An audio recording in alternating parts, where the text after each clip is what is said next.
निरोप देवा तुझा कधी न यावा, सोडून का तू जातो तुझी आगावा. आपली गाणी जेव्हा आता ऐकायला तर नखरेवाली वगैरे, माझी बायको कुठेही असं आपली यारी वगैरे ऐकायला मिळतं. बट गणपती बाप्पाचं गाणं एखाद्या मंडळात लागणं ती मला जास्त जास्त टच करेल. एक तर गाणं मी सांगतो कमर्शियल वेने बनवलेलं नाही, कारण सगळ्यांना माहिती आहे हे गणपती पुरतं गाणं वाजणार, नंतर लोक नाही बघत. सोडून का तू जातो तुझी आगावा.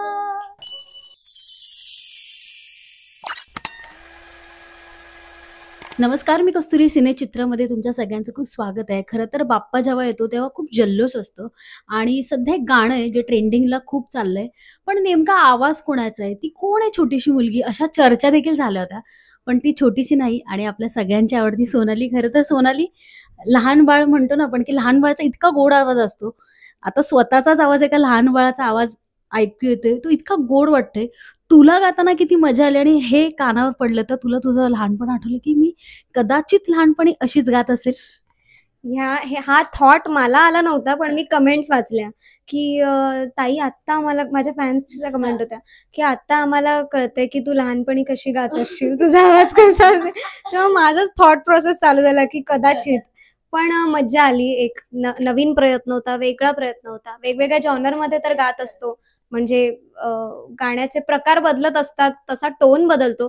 पण हे अगदीच काय म्हणतात ते, मॅच्युअर व्हॉइसमधनं इमॅच्युअर व्हॉइसमध्ये शिफ्ट व्हायचं होतं. म्हणजे अख्खा टोनच बदलणार होता, टेक्स्चर पूर्ण गाण्याचा. आणि सगळंच वेगळं होतं. म्हणजे सोनाली सोनाली म्हणून गातच नाहीये असं ते डोक्यात ठेवायचं होतं, की इतके वर्ष जे काही शिकत आले, एक एक एक एक छोटी छोटी गोष्ट जी माझ्या सिंगिंगमध्ये मी टाकत असते, तर टेक्निकल गोष्टी, तर त्या सगळ्या विसरून जायच्या होत्या. म्हणजे मी गात नाहीये, एक लहान मुलगी आहे.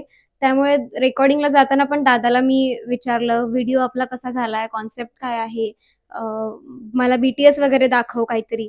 मग दादाने मला सगळ्या गोष्टींची आयडिया दिली आणि त्या हिशोबाने मी ते माझ्या गाण्यात टाकत गेले. आणि अगेन जसं मी म्हणाले, टेक्निकल अजिबात न होता फक्त सुराला धरून गायचंय, जी चाल आहे ती गायची आहे, लहान मुलीच्या टोनमध्ये गायचंय आणि तो निरागसपणा, तो फील, जे लहान मुलांचा तो एक असतो तो फील, तर तो टाकायचा आहे गाण्यामध्ये, इतकंच डोक्यात होतं. आणि सगळी टीम तर होतीच समोर माझ्या, मला सांगायला की कसं साऊंड करतंय किंवा अजून मी कसं गायला पाहिजे, किती अजून चाइल्डिश टोन आला पाहिजे, किती फील यायला हवा. सो सगळ्या टीमने सुद्धा मदत केली आणि तसा तो नवीन प्रयत्न कुठेतरी सफल झाला. खरं तर प्रशांत दादा, आता तुला प्रश्न आहे, नादखुळा हा शब्द तुझ्यासाठी लकीच आहे का? हा, म्हणजे तसं लकीच आहे, कारण मी नाथखोळापासून जो प्रवास सुरू झाला आणि बाप्पा नाथखोळापर्यंत आहे. पण त्या शब्दामध्ये खूप वजन आहे. म्हणजे ज्याचा नादच खोळा, हा नाथखोळा बेसिकली गावरान शब्द आहे. त्याच्यामुळे जेव्हा आपण एखाद्या व्यक्तीसाठी तो म्हणू शकतो, किंवा एखाद्या सगळ्यात प्रिय व्यक्तीसाठी म्हणू शकतो, अरे तू तर नाथखोळा आहेस भावा, अशा प्रकारे. म्हणून मला बाप्पासोबत मला एखादं विशेषण द्यायचं असेल तर माझ्या डोक्यात मग बाप्पा नाथखोळा हा शब्दच आला. आणि अचानकपणे आला, तो असं काही ठरवून केला नव्हता. आणि लोकांना ते आवडतंय गाणं, गाण्याची कॉन्सेप्ट आवडते, शूट झाले ज्या पद्धतीने गायले, ज्या पद्धतीने रोहित आणि हिने गायले, संकेत आणि माझं म्युझिक आहे, ते लोकांना आवडतंय.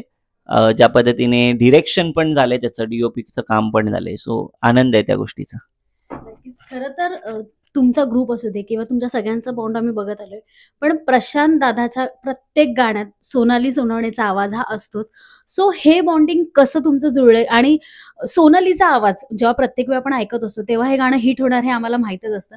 पण आता लहान बाळाचा आवाज किंवा लहान मुलीचा आवाज, हे तुझ्या डोक्यात थॉट हा आला कसा? आणि हे सोनालीकडूनच आपण गाऊन घ्यायचं, हे कसं तुझ्या डोक्यात?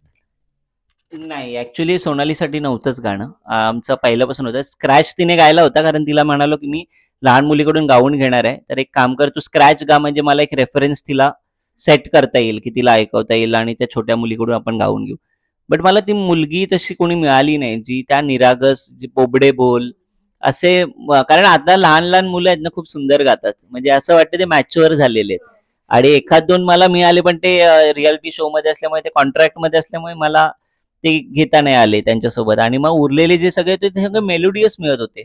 म्हणजे त्यांचे गाणे मी जेव्हा रील्सवर वगैरे पाहिलेत, तर अरे बापरे, मी बोललो हे तर मॅच्युअरली गातायत. मग मला तो निरागसपणा मिळत नव्हता. मग फायनली काय करायचं आणि मग मला मुलं बोलली, अरे मग सिंगरचा प्रॉब्लेमच असेल तर एक काम कर ना, सोनालीकडूनच ठेव, कारण तिने जे गायलंय ते बेस्टच आहे स्क्रॅच वरती. तर मग मी ते केलं रेकॉर्ड आणि आम्ही आमच्या जवळच्या लोकांना, जे आपल्या फील्डमध्ये पण नाहीये, त्यांना पण ऐकवलं. कोणी ओळखू शकलं नाही. आणि त्याचा मला खूप आनंद आहे की आज ते गाणं आम्ही केलं. नंतर मग आम्ही अप्रूव्ह केलं की नाही, तूच असणार. आणि त्या हिशोबाने आम्ही सगळं गोष्टी प्लॅन ज्या केल्या होत्या त्या पद्धतीने आम्ही तिला रिव्हील केलं की बाबा तू गायलेस. म्हणजे बाप्पाकडे खूप मोठा खजिना आहे, म्हणजे त्याचा खाण्याचा असू दे किंवा त्याच्या वस्तूंचा. तुमच्या दोघांना आयुष्यभरासाठी त्यातली एक गोष्ट ठेवायची असेल त्याच्या खजिन्यातली, तर ती कोणती असेल? त्याचा आशीर्वाद असेल तर मला सगळं मिळेल. मला वाटतं आशीर्वादच असावा, कारण एखादी वस्तू घेण्यापेक्षा त्याचा आशीर्वाद महत्वाचा आहे. कारण एखादी वस्तू कधी आपल्याला जरी ती आयुष्यभर भेटत राहिली तरी इतर वस्तूंचा मोह आपल्याला होतोच. त्यामुळे वस्तू नसावी, आशीर्वाद. त्या आशीर्वादामध्ये सगळं जग येईल मला वाटतंय. त्याच्यामुळे आशीर्वाद. तेच आलं माझ्या डोक्यात जेव्हा तू बोललीस, आशीर्वाद असावा फक्त. नक्कीच. खरं तर बाप्पा म्हटलं की मोदक आले, म्हणजे त्याचा नैवेद्य आला. तुमच्या दोघांचा त्याच्यातला आवडीचा पदार्थ आणि नैवेद्याला ही गोष्ट घरी बनतेच, म्हणजे घरी सोनाली गणपती येत नाही पण तरी नैवेद्य बनतो असेल. आवडीची गोष्ट कोणती तुझी आणि तुझी पण दादा? उकडीचे modak. Modak modak modak all time favourite. All time किती खाऊ फेवरेट. शकतो तरी? नाही, मी खातो, म्हणजे खूप खातो. म्हणजे खूप खाऊ 7-8 तरी शकतो खातोच म्हणजे. मी. हा, 7-8 तरी खातो खाऊ ऍट अ टाइम. आणि ते गरम गरम असतील ना तर, पण ते मला मिळत नाही गरम गरम, कारण पहिलं नैवेद्य असतं, मग ते खूप वेळानंतर आपल्याला मिळतं. पण आता कलाकार म्हटल्यानंतर तुम्ही प्रत्येक मंडळात जाणार. हे गाणं जेव्हा आप्पाचं आपल्या कानी ऐकू येणार, काय तेव्हा वाटणार की म्हणजे तो शब्द दादा तू लिहिलायस, तो तू गायलायस, हे गाणं कानी पडल्यानंतर त्या संपूर्ण माहोलमध्ये जेव्हा आपण जाणार तेव्हा काय वाटणार आहे दोघांना? नक्कीच. म्हणजे काय काय माहितीये का, आपली गाणी जेव्हा आता ऐकायला, तर नखरेवाली वगैरे, माझी बायको, कुठेही असं आपली अरे वगैरे ऐकायला मिळतं. बट गणपती बाप्पाचं गाणं एखाद्या मंडळात लागणं, ती मला जास्त जास्त टच करेल. कारण एक तर गाणं मी सांगतो कमर्शियल वेने बनवलेलं नाही. कारण सगळ्यांना माहिती आहे हे गणपती पुरतं गाणं वाजणार, नंतर लोक नाही बघत. त्या इंटेन्शननी बनवलंच नाही की कमर्शियली खूप हिट होईल वगैरे. कारण मला माहितीये की हे गणपती पुरतंच गाणं वाजवतात लोक, नंतर कोणी ऐकत नाही. कारण नंतर मग फक्त लव्ह सॉंग्स हे ऑल टाइम असतात.